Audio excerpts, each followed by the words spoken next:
YouTube and hello Twitter. How are you all doing? I hope you're doing okay. Welcome to Thursdays with Viola. It is evening time for me at the time of filming this.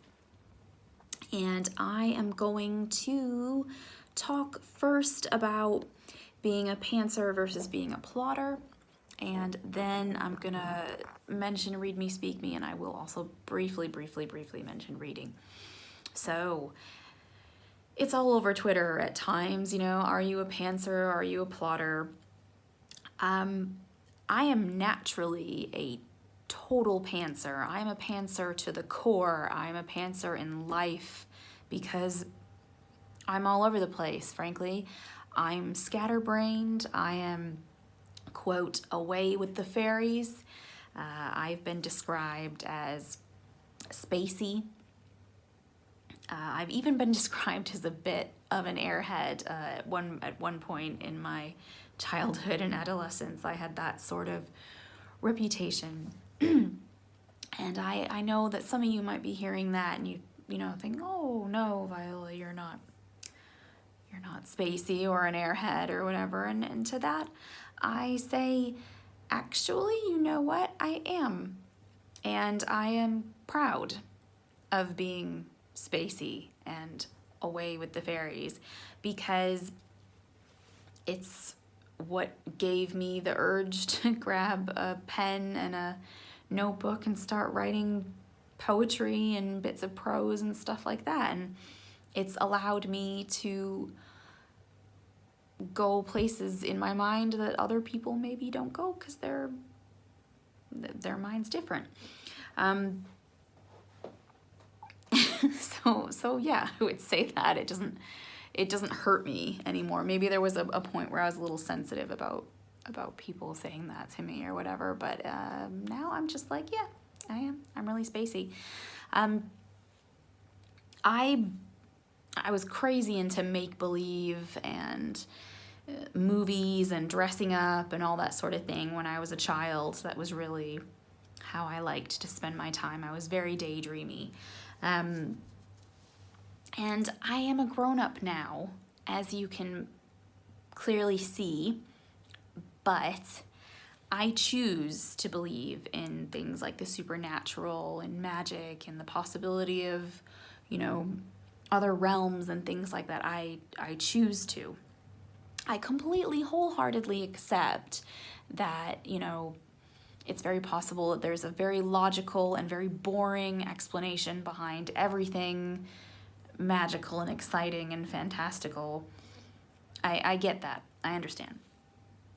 However, I just think it's more fun to believe in supernatural things and paranormal things.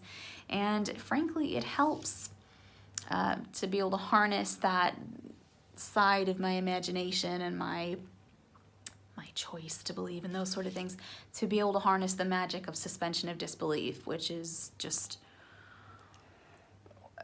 one of the greatest devices like ever. I love it. I love suspension of disbelief. It's a phenomenon that I embrace and I love.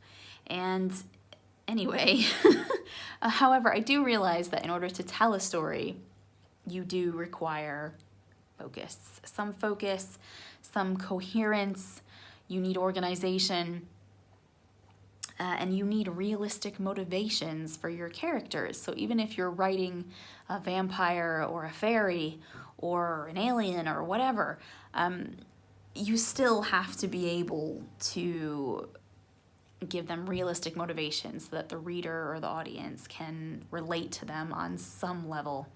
I understand that. I accept it. I get it. So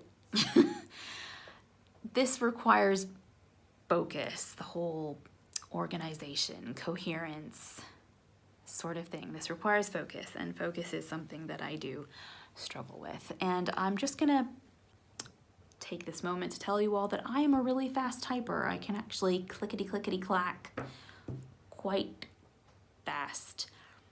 But when I start to struggle with composing a story or sometimes a poem, it doesn't often happen with poetry, but with a story, especially the longer stories, I can't think as fast as I type. So that means I need to slow down. I need to focus. I need to spend some serious time with my manuscript, with my characters. I need to slow down, and that means going back to my roots. When I was a kid, those writerly roots of getting a good old-fashioned notebook and a pen and spending time with my characters and my story that way. It helps me. It helps me with plotting. That's kind of what I need to do, and that's where I'm at right now with my work in progress. I almost think of it as like being on the porch with your characters and with your story, you know, kind of that lazy, spending time, forget about everything else and just focus and think of what these characters are motivated by and what they want next, and frankly what's more entertaining. So that's what I'm doing. I know it's easier said than done to block everything else out, and trust me, I know, you know, different aspects of my life seem to take it in shifts to distract me and whatnot, and I certainly am very good at distracting myself. So doing this business right here with the pen and notebook is helping me. And I have to say, these days we're so used to doing everything electronically that doing things the old-fashioned way is it feels almost luxurious. I'm enjoying it. Anywho, let's mention Read Me, Speak Me this week. It is brought to us by Sonia Benskin-Mesher, and she has offered a piece called I Do Not Remember the War. Now, this is a really emotional piece, I would say. It's kind of a tear-jerky piece. It's I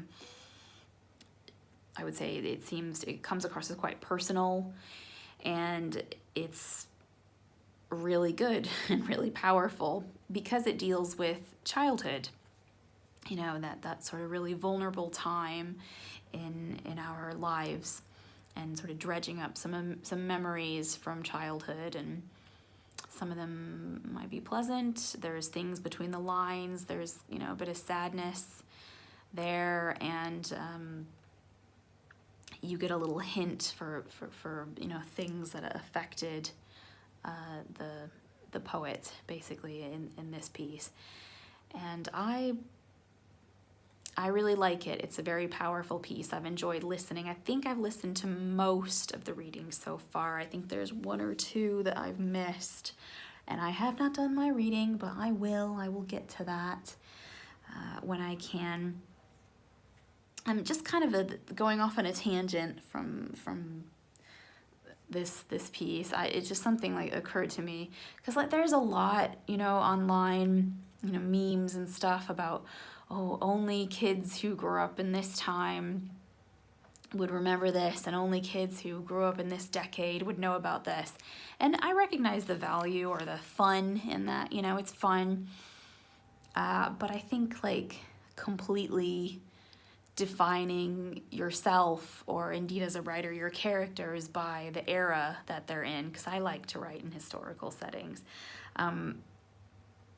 can sometimes be limiting, you know, for ourselves and also for our characters, because sometimes I'll get so obsessed with like, oh well, you know, but what, it's, you know, this century or this decade or whatever, so is this realistic? And, you know, sometimes before getting all caught up in the details of that, I think I like to sort of just say, yeah, but they're a human being, so even if they were born in a different decade or a different century, they're still a human being. So like they're still prone to all the normal emotions that we're all prone to. Anyway, so that's that. Reading, you guys, I haven't done any readings since last week. I was on Hester Fox's The Widow Pale Harbor, which I was really enjoying. I've got it on my e-reader, but I just haven't had chance. Life has had other ideas for me this week. So that's it. I'm gonna have to leave it there and get back to my notebook.